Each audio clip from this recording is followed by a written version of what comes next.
তোমাদের কাছে দেখাবো ভাবি বাড়িতে না থাকতে পারে ভাবির তেল মশলাগুলো কিভাবে খরচ করা হয়। আমরা তিনটা পেঁয়াজ নিয়ে নিয়েছি। পেঁয়াজগুলো কুচি কুচি কুচি করে কেটে নিতে হবে, যেভাবে আমাদের এক্সের মন আমরা কুচি কুচি করেছিলাম। এই যে দেখতে পাচ্ছ সবজি, যাদের মুখে ব্রণ তারা বেশ বেশি করে সবজি খাবা।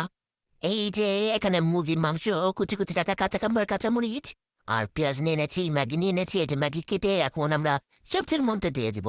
ইয়ে এই সবজিতে লাড়া গুটাই করতে হবে কিছুক্ষণ। তারপরে এই যে ছেঁকে নিলাম সবজি। তুমি দেখতে পাচ্ছ চিকেন তাড়াতাড়ি করতে হবে, কারণ ভাবে চলে আসলে পরে ভাতের তেলগুলো ইউজ করতে পারবো না। এখানে পেঁয়াজ দেওয়ার পরে পেঁয়াজগুলো লাল হওয়ার জন্য অপেক্ষা করতে হবে। এই কারে লাল হয় না, আর ভাবি না আর একটু তেল দিয়ে দিই। লাড়াঘাটা করে পেঁয়াজগুলো লাল হওয়ার অপেক্ষা করতে হবে, টাক লাল হওয়ার অপেক্ষা করার হবে না। একটু টুকরা করে রাখা মরিচ আর টুকরা করে রাখা মাংস দিয়ে দিলাম। দুটা ডিম দিয়ে দিব। এখন ডিমগুলো গুটা করতে হবে, যেভাবে আমাদের মনটা আমাদের ভাবিরা গুটা করে। এবার সবগুলো কুচি কুচি কুচি কুচি করতে হবে। এই যে আবার সেই এক্সের মন যেভাবে আমরা কুচি কুচি করেছিলাম।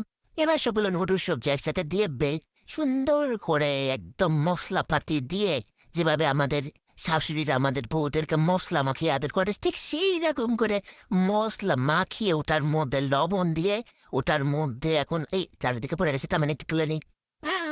গুটা এখন বেশি করে যত গুনবেন তত মজা লাগবে। এবার একটু করে সয়া সস, একটু করে টমেটো সস দিয়ে দিলাম।